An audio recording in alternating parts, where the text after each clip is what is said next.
nossa gratidão também à doutrina consoladora dos Espíritos, codificada por Allan Kardec. E é claro, agradecer a presença de todos aqui, da Fraternidade Irmã Maria, a presença de todos encarnados e desencarnados, agradecendo também a espiritualidade amiga que atua nesta casa. Porque a gente sabe que toda casa onde há o tratamento espiritual, o ambiente, como sempre, é preparado pelos nossos amigos espirituais, que com seus fluidos e de um modo delicado transmitem paz, serenidade e algo mais. Que essa paz, que essa serenidade possam nos envolver nas reflexões desta manhã. Eu sou do Centro Espírita Bezerra de Menezes, de Santo André, mas hoje representando a USE Municipal de Santo André, que por sinal, lembrando que nós estamos praticamente finalizando a Semana Espírita, a 66ª Semana Espírita de Santo André, ainda teremos uma palestra hoje às 20 horas e o encerramento amanhã às 15 horas. E o tema deste ano é Educação e Caridade para a Construção de um Mundo de Paz. O tema deste mês da USE é o Consolador Prometido. E a gente pode estudar no Evangelho segundo o Espiritismo, no capítulo 6, quando nos fala do Cristo Consolador. Porque Jesus falou: vinde a mim todos vós que estáis cansados e oprimidos, e eu vos aliviarei. Vinde e aprendei de mim, que sou manso e humilde de coração, e tereis repouso para as vossas almas, pois suave é o meu jugo e leve é o meu fardo. Então Jesus trazia essa consolação para todos nós. E é claro que essa consolação, ou seja, todos os nossos problemas, nossas misérias, nossas aflições, elas só podem ter uma consolação na fé no futuro, que é isso que Jesus nos trouxe. Então Jesus é o nosso consolador. E ele falou depois: os meus discípulos serão conhecidos por muitos se amarem. E se vocês me amarem e guardarem os meus mandamentos, eu rogarei ao Pai, e Ele enviará um outro Consolador para estar convosco até o final dos tempos.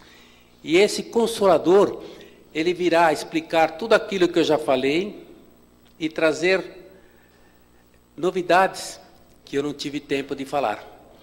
E esse Consolador, ele veio na figura da doutrina consoladora dos Espíritos. Logicamente, ele não é personificado em Allan Kardec, porque Allan Kardec ele foi o codificador da doutrina espírita, porque eram as vozes dos céus que chegavam para nos trazer a revelação espírita, a terceira revelação, nos mostrando que a vida continua, porque até então a nossa visão só materialista ia do berço ao túmulo, e o Espiritismo veio praticamente, matou a morte, e aí nós percebemos que a vida continua depois do túmulo. Então é por isso que para nós é uma consolação. O Espiritismo é esse consolador que veio no tempo certo, prometido por Jesus, para nos trazer tudo aquilo que necessitamos para nos conduzir na presente encarnação.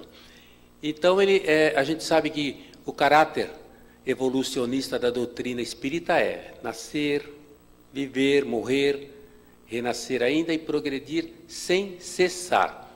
Tal é a lei. Por isso é que nós temos sempre que estar endereçando os nossos passos nesse caminho que Jesus nos aponta como um caminho de renovação, que é um caminho sempre marcado pela simplicidade e pela humildade.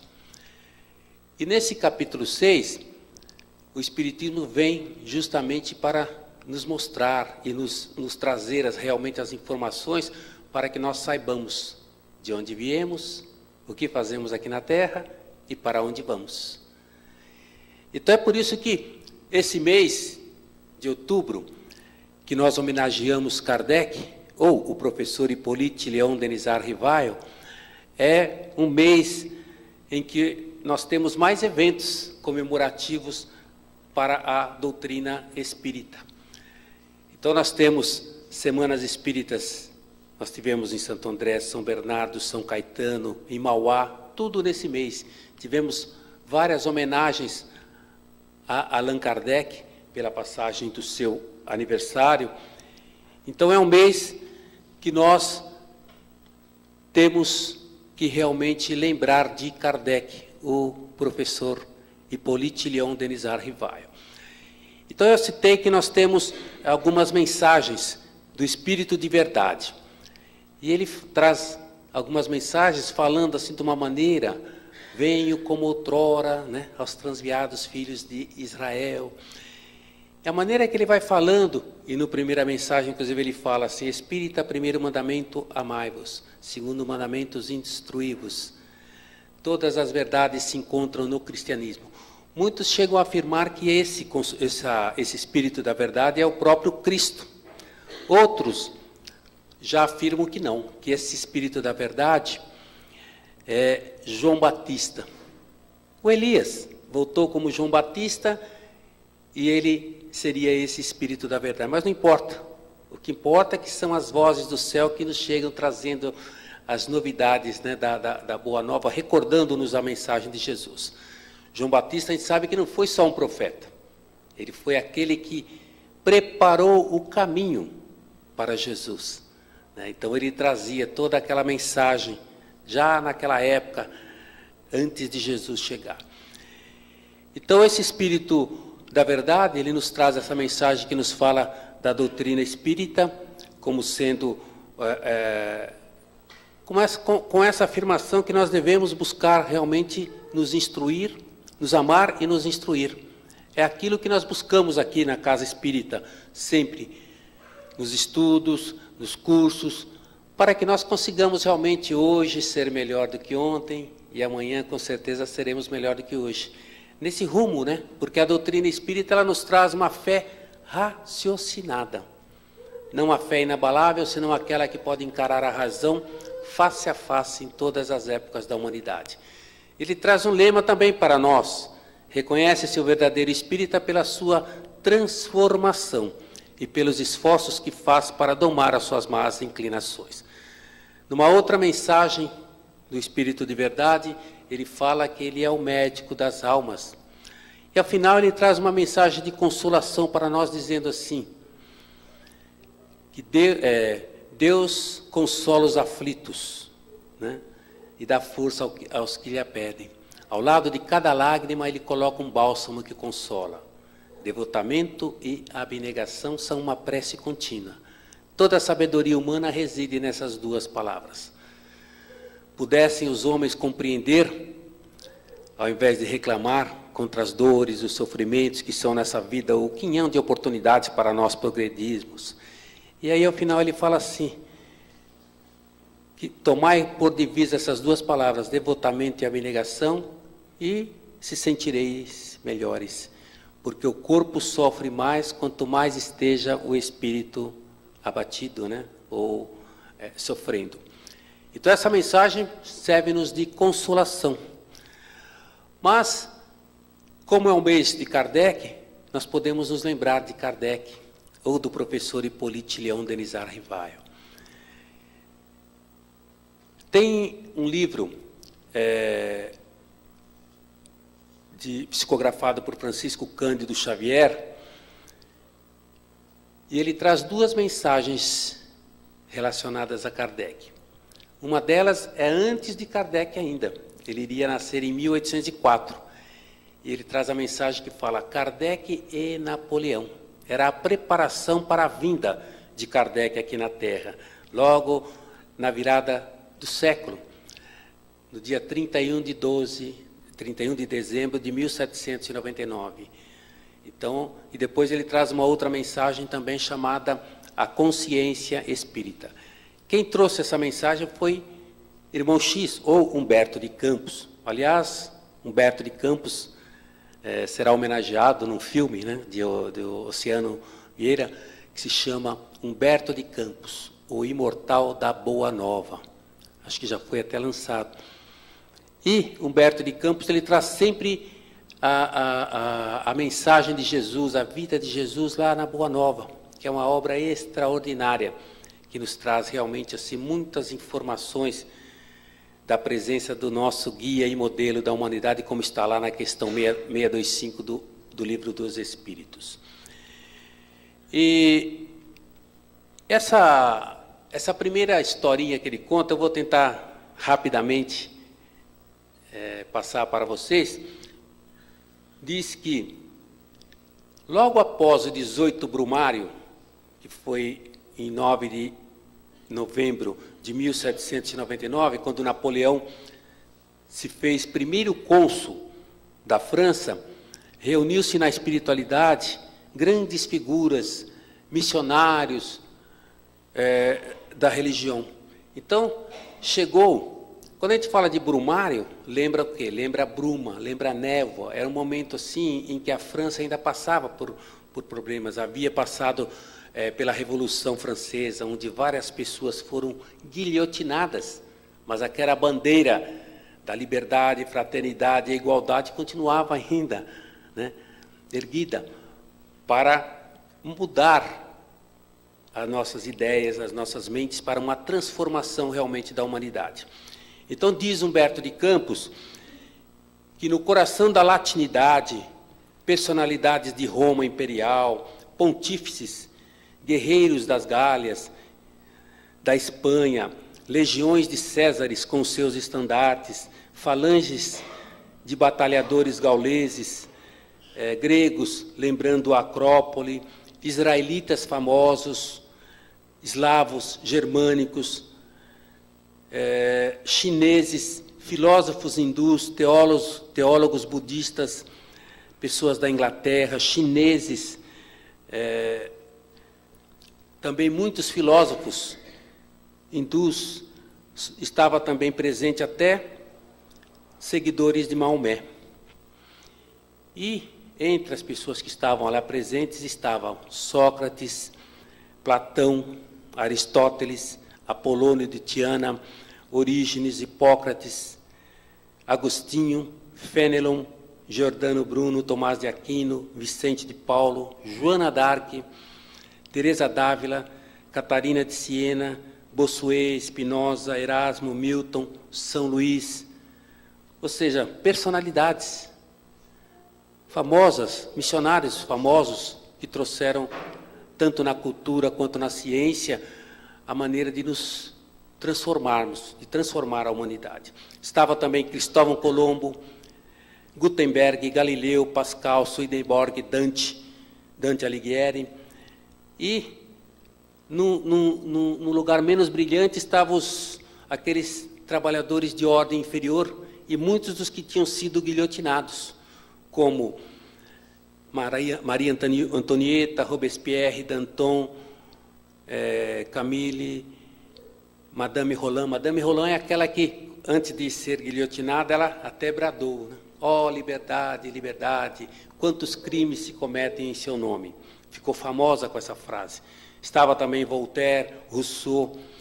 E aí chegaram as pessoas que estavam ainda encarnadas, ainda em dificuldade, né? Assombradas por aquele momento, e chegaram pessoas que foram retiradas do corpo físico para estarem ali naquele momento e reafirmarem os seus compromissos de ajudarem o grande apóstolo que viria para que ele cumprisse a sua missão.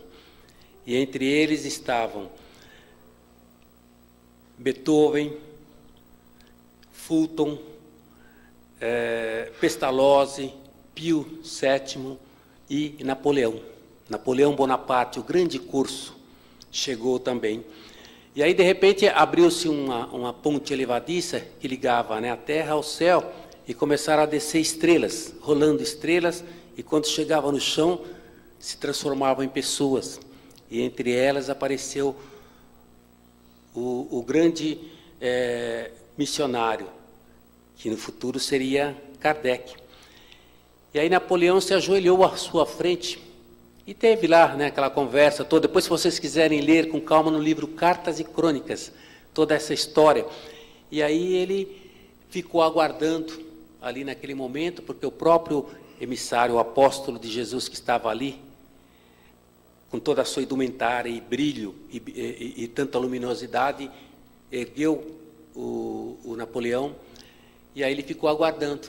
Recebeu, logicamente, instruções para ajudar ao emissário, ao grande missionário, a cumprir com sua missão.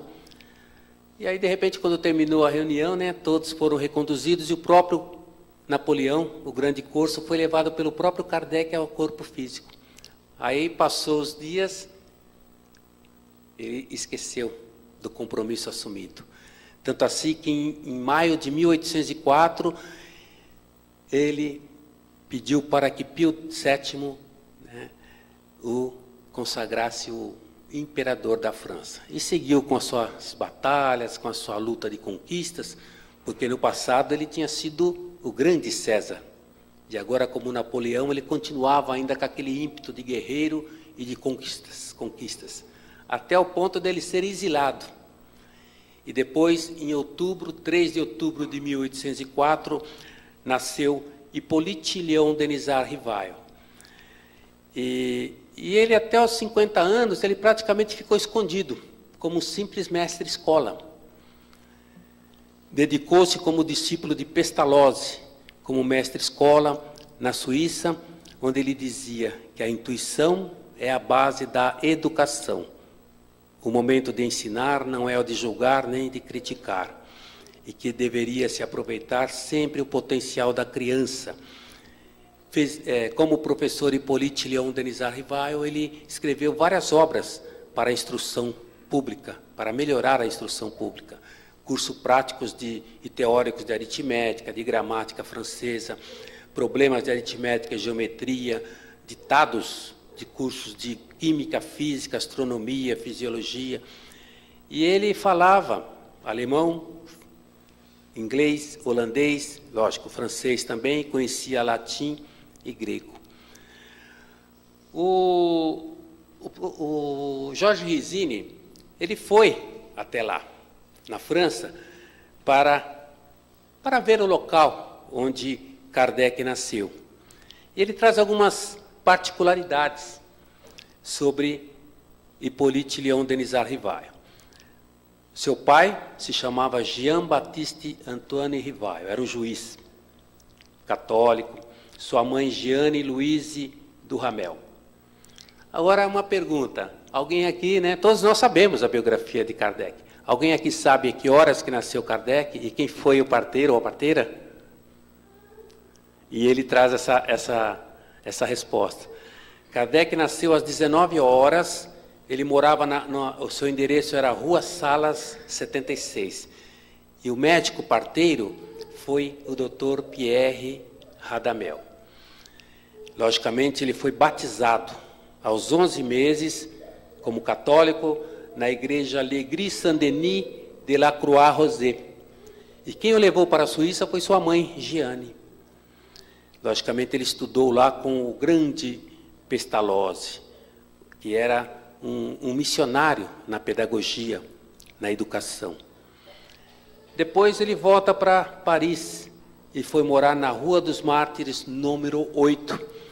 Aí o Jorge Risini disse que foi lá nesse endereço, e quando ele chegou no endereço, ele olhou na porta, assim, tinha uma placa. Madame Quini, cartomante. Lê tarô, isso, aquilo, né? Aí ele ficou curioso e foi falar com a mulher. Aí ele chegou e falou assim, você sabe quem que morava aqui? Ela falou assim, quem? Ele falou, você nunca ouviu falar de Allan Kardec? Aí ela falou, não, nunca ouvi falar de Allan Kardec. Aí ele explicou, bom, ela perguntou, o que ele fazia? Aí ele começou a falar que Kardec foi o codificador da doutrina dos espíritos, da comunicabilidade entre o mundo físico, o mundo espiritual, e foi falando assim. Aí a cartomante olhou para ele e disse, então ele fazia que nem eu, ele era que nem eu, assim. Eu falei, não era bem assim, não. Aí ele dá a explicação, né, sobre Kardec. Então, Kardec se casou em 1832 com Amélie Gabrielle de la Combe, né, a Gabi, como era conhecida, ou seja, ele estava com 28 anos quando se casou com Gabrielle de la Combe. E ele era considerado o bom senso encarnado por Camille Flammarion. E, logicamente, ele ficou 50 anos cuidando do quê? Da educação. Por isso que a educação realmente é a necessidade que todos nós temos. Educar as crianças para que nós possamos ter um mundo melhor. E ele, em 14 anos, ele conseguiu cumprir com sua missão de codificar a doutrina consoladora dos espíritos. A sua bandeira era trabalho, solidariedade e tolerância. Espírito incansável, pesquisou mais de 2.000 médiuns, estranhos uns aos outros, e 10.000 espíritos estranhos entre si, patenteando a universalidade do ensinamento dos espíritos. Era o caráter, né, universal, colocando realmente a veracidade de que eram as vozes dos céus que vinham nos falar para a humanidade. Ele tinha muita prudência, percepção, uma visão cósmica da espiritualidade. E comprovou a sobrevivência da alma como um consolador prometido, respondendo às perguntas mais inquietantes do ser humano: de onde vem, o que faz na Terra e para onde vai. Então Kardec lançou o Livro dos Espíritos em 1857, trazendo a filosofia. Por isso que nós estamos completando 160 anos do Espiritismo, e até o tema central da Semana Espírita em São Bernardo foi Espiritismo, 160 anos salvando vidas. Depois ele lançou em 1861 a Ciência, o Livro da Ciência, né, que é o Livro dos Médiuns. Depois o Evangelho segundo o Espiritismo, que veio em agosto de 1865, trazendo a justiça de Deus segundo o Espiritismo. Depois a Gênese, em agosto de 1868. E posteriormente veio o livro Obras Póstumas, além, lógico, da Revista Espírita, o que é o Espiritismo, a Obsessão. E a gente entende que aquela Sociedade Parisiense de Estudos Espíritas foi o primeiro centro espírita, né, regulamentado, que se tem notícia. Trouxe então esse Pentateuco kardeciano para nos servir realmente de base para a nossa transformação moral. O tríplice aspecto, filosófico, científico, religioso, traz-nos iluminação, entendimento, compreensão. Quando ele se casou com Amélie Gabrielle de la Combaudais, ela o acompanhou como uma missionária também, ajudando sempre. Não tiveram filhos, e ela sempre ao seu lado ajudou a cumprir brilhantemente a sua missão. Ele morreu como viveu, trabalhando.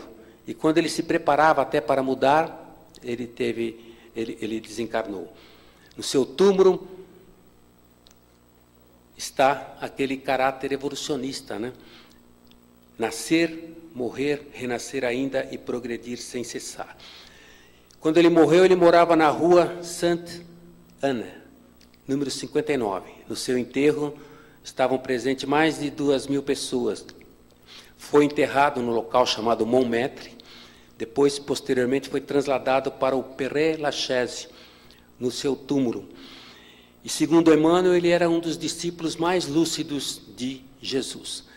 Então é por isso que o Consolador prometido por Jesus, ele veio no momento certo. Era um momento assim que o mundo estava se transformando, tanto no momento cultural, quando nós tínhamos Descartes, tínhamos tantas novidades que chegavam, grandes invenções com Laplace na astronomia, Ampère com a eletricidade, Lavoisier e Pasteur na química. Haviam grandes descobertas científicas, Mesmer na medicina e no magnetismo, Pestalozzi, como eu já citei, na pedagogia. Na filosofia também nós tínhamos Auguste Comte já trazendo também novidades. E um dos grandes também pedagogos da época, Immanuel Kant, né, que vinha lá do iluminismo, ele até falou que a tarefa de Allan Kardec era difícil e complexa. Cabia a ele reorganizar o edifício desmoronado da crença. Porque houve uma época na França que eles falaram que nem precisavam de Deus. Ele falou, para que Deus? Vamos instituir a Deus da razão. E eles foram lá, um tal de Pierre Gaspard, ele introduziu uma bailarina chamada Candele, lá da Ópera de Paris, e falou que ela seria a Deus da razão, e que não haveria mais necessidade de nada. Então, é por isso que nós temos a doutrina dos Espíritos como essa doutrina consoladora. E eu citei Humberto de Campos, ele traz também, no seu livro Boa Nova, ao final, uma mensagem de Maria, a mãe de Jesus, onde ele diz que ela também, depois, ela começava sempre a consolar as pessoas que passavam lá na sua choupana, a choupana da Santíssima. E ela sempre falava para todos, né, que chegavam lá com os mais diversos problemas. Ela chegava, todos que chegavam para ela, minha mãe, né, o que eu faço para superar as minhas aflições, os meus problemas? E ela sempre falava, filho, tudo passa, isso também passa, só não passa o reino de Deus, né, das nossas almas, como uma afirmação do amor celeste para todos nós. Então, o Consolador Prometido, muitos até falam que é muita presunção dos espíritas, né? Os espíritos falam assim, o espiritismo é a terceira revelação, é o Consolador Prometido. Mas, na realidade, nós estamos aprendendo. Nós todos somos aprendizes de Jesus. Jesus fez várias colocações. No mundo tereis aflições, mas tem bom ânimo, eu venci o mundo.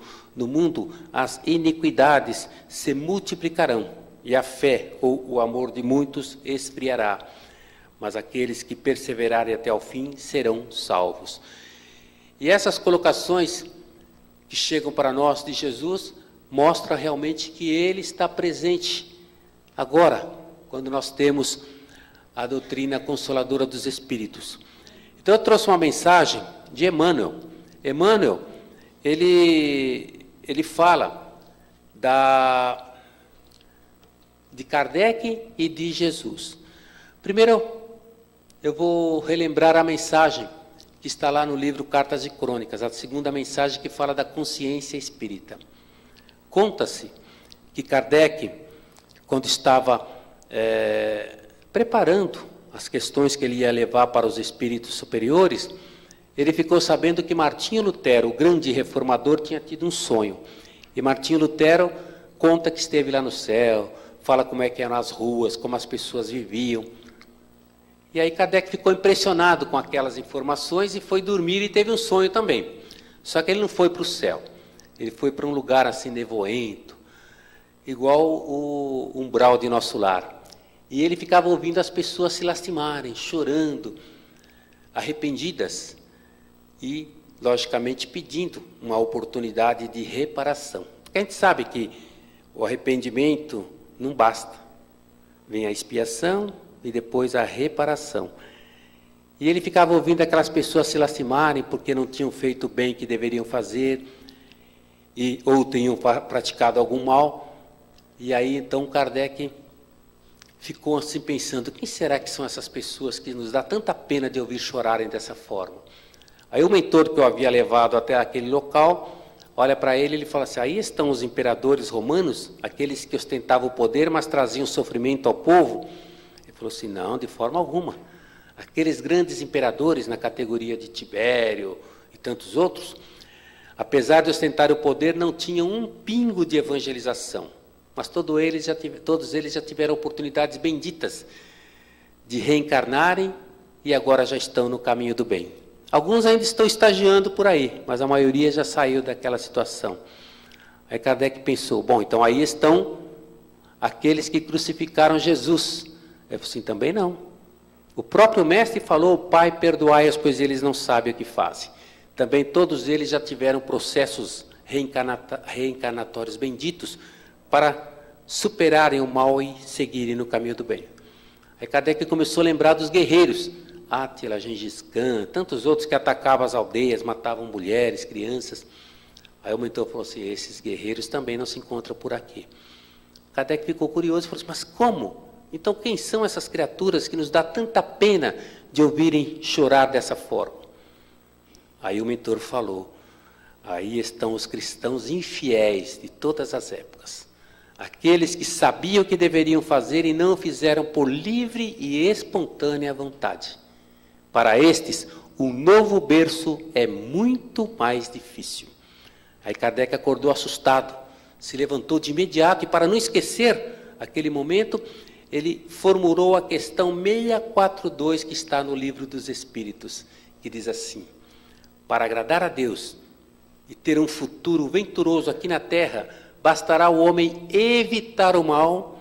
E a resposta dos Espíritos, não basta apenas evitar o mal, mas sim fazer o bem no limite das suas forças, porque o homem também será julgado culpado pelo mal que vier dele não ter praticado todo o bem. Então, é a consciência espírita, porque na medida que nós aumentamos e melhoramos a nossa conscientização, nós vamos realmente endereçando os nossos passos nesse caminho do bem, que é um caminho que nos leva a Deus, porque o caminho do mal nos afasta de Deus. Então é por isso que Kardec, ele, de início, ele não acreditava naquelas manifestações que surgiam, né? Ele ficava ouvindo das mesas girantes, dos copos que se mexiam, ele praticamente ele não acreditava naquilo, tanto assim que ele até escreveu alguma coisa assim, contrária àquilo, mas ele queria ter certeza do que ocorria. Aí ele foi procurar as pessoas, né? Ele já tinha ouvido falar das irmãs Fox em Hydesville, né?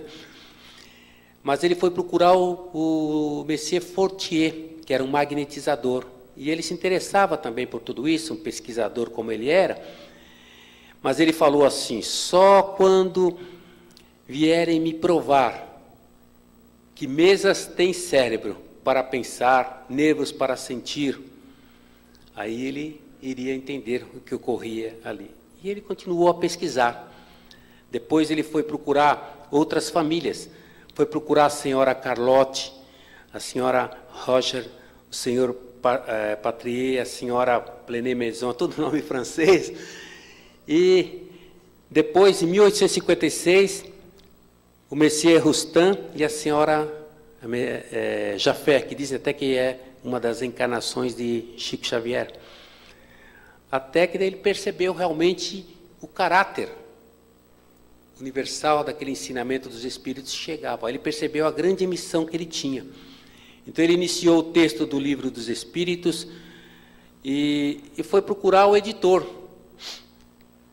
Então, o seu editor das obras que ele tinha como professor Hippolyte Léon Denisard Rivail, todas aquelas obras que ele trazia para as crianças, né? E ele aprendia lá com Pestalozzi, com Gertrudes, tinha até um livro da esposa de Pestalozzi chamado Como Gertrudes Ensinava Meus Filhos, trazendo aquela metodologia para ensinar as crianças e tirar o potencial das crianças, coisas que Kardec utilizou com certeza. Só que o antigo editor havia desencarnado e estava seu filho no lugar. E aí ele foi procurar o filho, que era o Ernest Henri Justin Dantou. Só que o rapaz, quando o professor chegou com aquele monte de papel, que era a primeira edição do Livro dos Espíritos, com 501 questões, o rapaz olhou para Kardec e falou assim, professor, isso aí vai ficar tudo encalhado. Ninguém quer saber mais dessas novidades aí, mesas que giram, cestas que se mexem, essa coisa aí já passou de moda. Aí Kardec falou assim, não, mas eu vou pagar do meu bolso, faço questão que essa obra seja editada com a maior brevidade. Aí ele falou, mas professor, o senhor vai perder dinheiro. Aí chegou a mãe do rapaz, Melanie. Aí ela chegou, que bom que o senhor veio, professor. O senhor trouxe os seus manuscritos? Aí ele percebeu que já havia um entendimento entre Kardec e a sua mãe, entre o professor Rivail e a sua mãe, porque ele nem era Kardec ainda. Aí a sua mãe falou para ele assim, filho, leia só algumas páginas, só para a sua reflexão. Aí ele começou a folhear aqueles manuscritos de Kardec. Aí, quando ele terminou de ler algumas questões que estavam ali, ele mesmo fez questão de anotar naquele papel. urgente e preferencial. E aquela obra foi editada com brevidade. E ela é urgente e preferencial até hoje. Tanto assim que sempre a gente está sendo aconselhado, né, a reler o Livro dos Espíritos, para que a gente consiga realmente entender tudo isso. Então, foi lançado em 18 de abril, no Palácio Royal, né, na Galeria d'Orléans, o Livro dos Espíritos, com 3 partes e 501 perguntas. Posteriormente, só em 3 anos, ele complementou essa obra para 1019 questões. Olha como ele era inspirado. E só 14 anos. Se a gente for ler a biografia de Kardec e a de Bezerra de Menezes, basicamente tem a mesma significação. O tempo que ele conseguiu trazer assim, uma transformação para a humanidade com as suas pesquisas.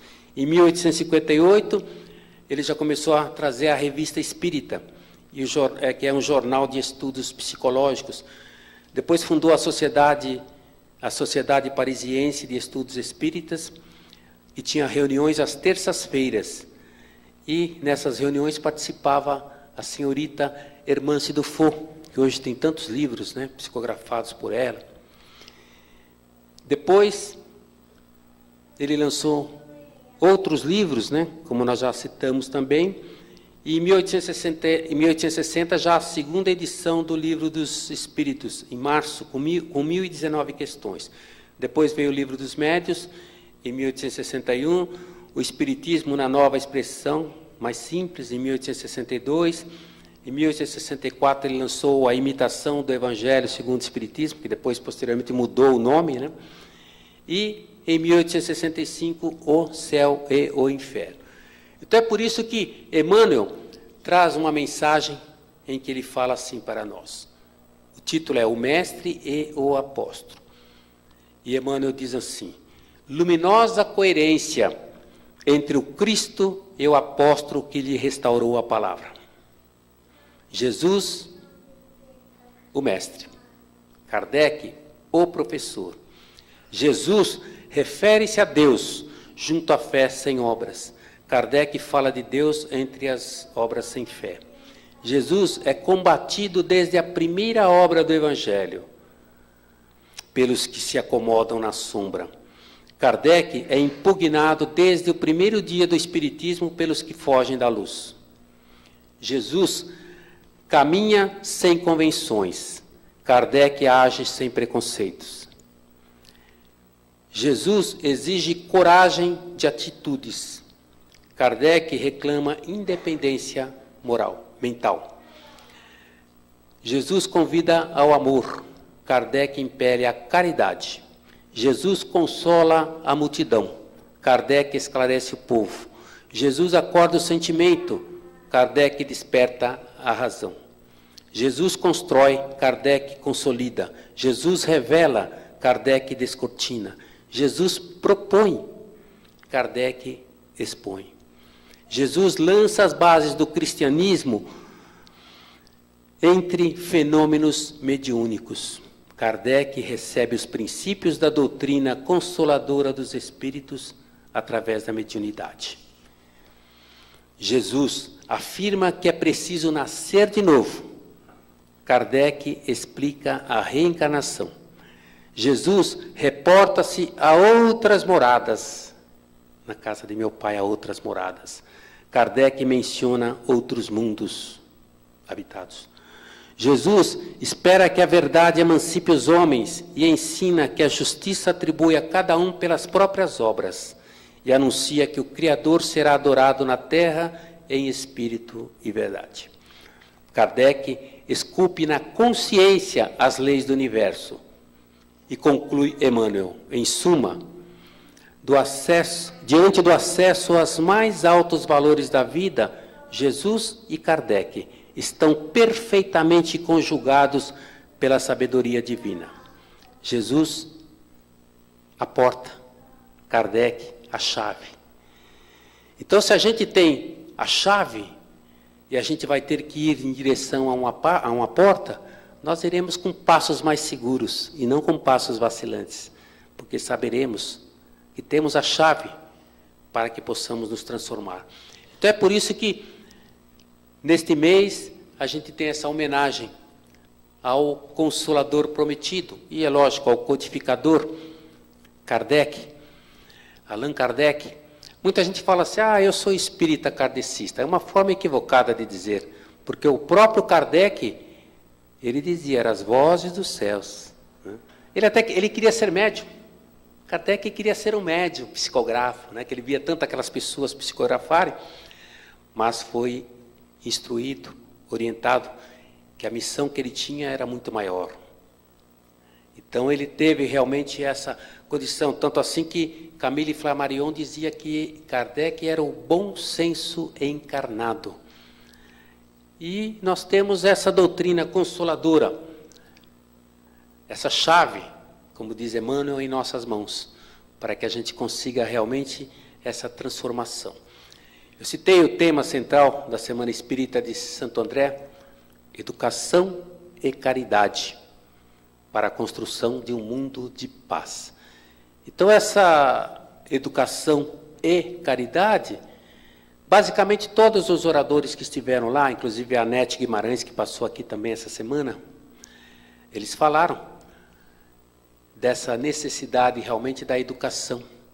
A Anete Guimarães, na segunda-feira, na abertura do ciclo de palestras, ela até trouxe assim pesquisas científicas, Falou de Richard Davidson, um cientista que conseguiu comprovar, porque na época todos diziam que nós não temos a bondade, a ternura e a gentileza, que isso não faz parte da natureza humana. E ele conseguiu comprovar que realmente nós temos essa condição. E se agirmos com gentileza, tendo a ternura, nós teremos essa bondade. É o que o Espiritismo nos traz sempre, quando fala da caridade. Se nós formos ler lá no Livro dos Espíritos, quando fala qual é o verdadeiro sentido da palavra caridade, segundo Jesus trouxe ao mundo. Aí tem aquele famoso BIP, BIP, benevolência para com todos, indulgência para com as imperfeições alheias e perdão das ofensas. É aí que está justamente a base para que nós consigamos realmente ter um mundo de paz, um mundo melhor, um mundo de harmonia. Jesus, ele falou, no mundo as iniquidades se multiplicarão, iniquidades, ou seja, injustiças se multiplicarão, mas a fé ou o amor de muitos esfriará, e aqueles que perseverarem até o fim serão salvos.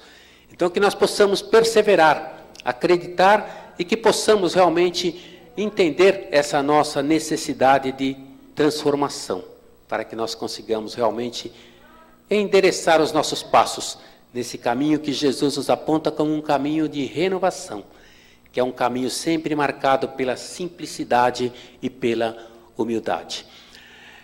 Nós tivemos também, nessa semana, lembrando, o expositor Roosevelt, Tiago, que também já esteve aqui, e ele falou para todos nós da necessidade que nós temos justamente de entender Jesus através de Kardec, para que nós consigamos realmente nos transformar, nos renovar cada vez mais. E ele fala assim diretamente ao espírita, e ele falou basicamente assim sobre a caridade. E citou até casos em que muitas vezes a gente acha que a gente está fazendo a caridade, mas na realidade não é bem isso.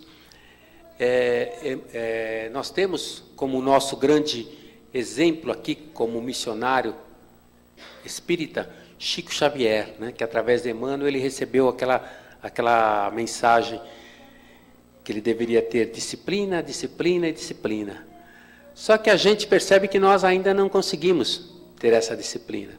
Nós ainda, invariavelmente, nós nos deixamos levar pelo clima que está no ar. Nós não conseguimos realmente manter aquela firmeza. Por quê? Porque nós somos influenciáveis. Está lá na questão 459 do Livro dos Espíritos, aliás, é esse livro aqui.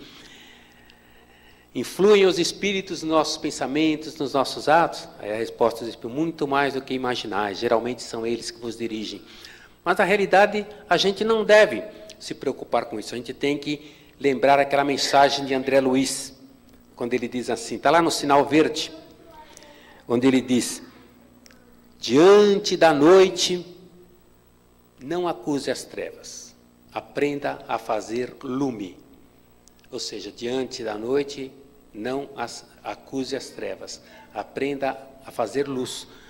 O que é essa noite? Essa noite são os momentos de aflição, de enfermidade, de problemas, de aflições. Não acusar as trevas, ou seja, não buscar os culpados. A gente começa a buscar culpados em todos, né? Seja no marido, na esposa, nos vizinhos, na sogra, nisso, naquilo, no trabalho, ou falta de trabalho, né? No salário. A gente sempre vai buscar culpados, mas na realidade nós não devemos acusar. Aliás, outros até buscam até os espíritos obsessores. Mas não é bem isso. Nós temos que acender o lume, aprender a fazer lume. O que é? Como Jesus falou, ide e fazei brilhar as vossas luzes. Jesus falou, eu sou a luz do mundo. Quem me segue não andará em trevas, mas terá a luz da vida. Por isso é que nós temos que acender essa luz no nosso coração, no nosso lar, fazer o evangelho no lar. André Luiz, no livro Sinal Verde também, ele traz uma mensagem sobre isso, falando do recinto doméstico. Bondade no campo doméstico é a caridade começando de casa. Nunca fale aos gritos, abusando da intimidade com os entes queridos. Utilize os pertences caseiros sem barulho, poupando o lar ao desequilíbrio e à perturbação. O quanto possível, não agrave as preocupações da família. Evite comentar assuntos escandalosos ou inconvenientes. Colabore na solução dos problemas que surjam sem alterar-se, na queixa, conversando, sempre edificando a harmonia. Quantas vezes um problema aparentemente insolúvel pede tão somente uma palavra calmante para ser resolvido. Não se aproveite da conversação para intercalar apontamentos de crítica, censura a quem quer que seja. E sempre que possível, é sempre possível achar a porta do entendimento mútuo, em pequeninas demonstrações de renúncia a pontos de vista. E essa porta do entendimento mútuo, repetindo, nós temos a chave, nós temos o conhecimento espírita, o consolador prometido que Jesus trouxe para nós todos. Porque Jesus falou, se vocês me amarem e cumprirem os meus mandamentos, né, eu rogarei ao Pai e Ele enviará um outro Consolador para estar convosco. Eu não vos deixarei órfãos. Rogarei ao Pai e Ele enviará esse Consolador. Então, que nós possamos nos lembrar de Jesus, de Kardec, para que consigamos realmente ter essa consolação nos nossos dias. E ao encerrarmos a presente exposição, como nós falamos de educação, de caridade, né, nós sabemos lá no Espiritismo, fora da caridade não há salvação, e nós temos a mensagem do apóstolo Paulo da excelência da caridade. Eu vou encerrar lembrando uma mensagem psicografada por Francisco Cândido Xavier, uma mensagem de Irene de Souza, quando ela diz assim para todos nós: Deus te abençoe, o gesto de carinho, alma da caridade branda e pura, pela migalha de ventura aos tristes do caminho. Deus te abençoe a refeição sem nome que trazes cada dia aos cansados viajores da agonia que esmorecem de fome. Deus te abençoe a roupa restaurada com que vestes contente, a penosa nudez de tanta gente que vagueia na estrada. Deus te abençoe a bolsa da esperança, que abres a sós sem que ninguém te espreite, para a gota do leite destinada à criança. Deus te abençoe o pano do lençol, com que envolves em doce cobertura os cansados viajores da amargura que vivem à distância do sol. Deus te abençoe por onde fores e te conserve as luzes em que apagas, removes ou reduzes os problemas, as dores, as aflições. Deus te abençoe a fala humilde e santa com que aplacas a ira do escárnio, da calúnia, da mentira, na frase que perdoa e que levanta. Caridade, que o teu nome ressoe pleno de amor profundo e por tudo que fazes neste mundo, Deus te guarde e te abençoe. Então, que Deus nos abençoe também, esse nosso propósito de renovação através do estudo, mas, sobretudo, pela prática do Evangelho de Jesus.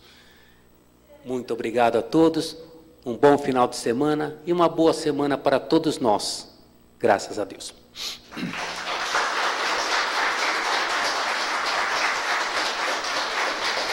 Quem vai fazer?